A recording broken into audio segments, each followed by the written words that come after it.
Олон улсын хүүхдийн найрамдал төв энэ жилээс эхлэн зуны ээлж амрагчдын дунд байгаль орчноо хамгаалах, усыг хэрхэн зөв зохистой ашиглах, мөн болцсошгүй эрсдлээс өөрсдөө хэрхэн хамгаалах тухай анхан шатны сургалтыг зохион байгуулахаар боллоо. Энэ сургалт 40 гаруй хүн оролцсон. Түүнээс одоо 20 гадаадын орнуудаас буюу Вьетнам, бидний одоо сүүлийн үед нэлээд холбоо тасарсан орнуудаас ардчилсан Солонгос, Япон, Оросын холбооны улс, Австрали гэсэн орнууд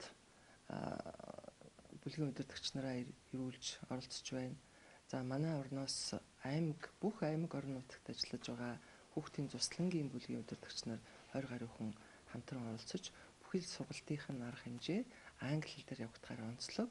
За багш нар нь Австрали, Канадын хүүхдийн цуслангийн сургалтаар мэргэшсэн олон улсын төвшингийн улсууд ирж байгаагаараа онцлог юм. Энэ арга хэмжээ маань Шадар сайдын санаачлагаар зохион байгуулагдж байгааг мэдээлэхэд татаа байгаа. Хүүхдүүд зуны 3 сарыг цуслан явж өнгөрүүлдэг. Сүүлийн жилүүдэд пионерын цуслангийн үйл ажиллагаанд эцэг эхчүүд тийм сэтгэл хангалуун байха болсон. Хүүхдээ ямар хүнд даатах үлдээж байгаагаа тэр болгон мэддэггүй. Харин энэ жил олон улсын хүүхдийн найрамдал түмэнд бүлгийн удирдагчдын дунд Аз номхон далайн бүсийн олон улсын сургалт зохион байгуулах гэж байна.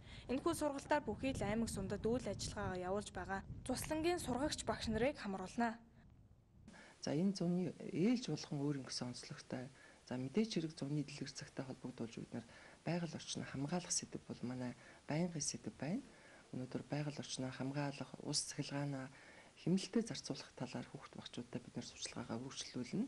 За нэг томоохон арга хэмжээ маань мөн Шадар сайдын санаачлагаар зохион байгуулагдаж байгаа болцсошгүй эрсдлээс хүүхдүүдийг урьдчилан сэргийлье гэсэн энэхүү хөдөлгөөнт аян маань манай зуны хугацаанд бас үргэлжлэн явагдах ажлын маань нэг болно. За гэнэтийн онцлогоос урьдчилан сэргийлэх сэдэв маань энэ жилийн хувьд бүх цуслангуудаар үргэлжлэн явагдана. Нэгдүгээр цусланд хамрагдах 120 гаруй мянган хүүхдүүд энэ сэдвэд хамрагт бүрэн болцоотой. За нөгөө талаас энэ арга хэмжээнд оролцож байгаа төрийн болон төрийн бас олон байгууллагууд, олон гарын авлагууд хэвлүүлж эхэлж байна. За энэ хэвлэгдсэн одоо материалуудаа бид ерөнхий боловсролын сургуулийн амьдрах ухааны хичээлийн одоо сургалтаар бас дамжуулан тараах гэж байгаа гэдгийг бас хэлэхэд илүүтэхгүй хаа гэж үзэж байна. Дээрх сургалт явагдсанаар хүүхдүүд зуны амралтаа зугаатай өнгөрөхөөс гадна хүрээлэн байгаа орчноо хайрлан хамгаалах, мөн өөрсдийгөө гэнэтийн эрсдлээс хамгаалах чадварт суралцах боломж бүрдэх юм аа.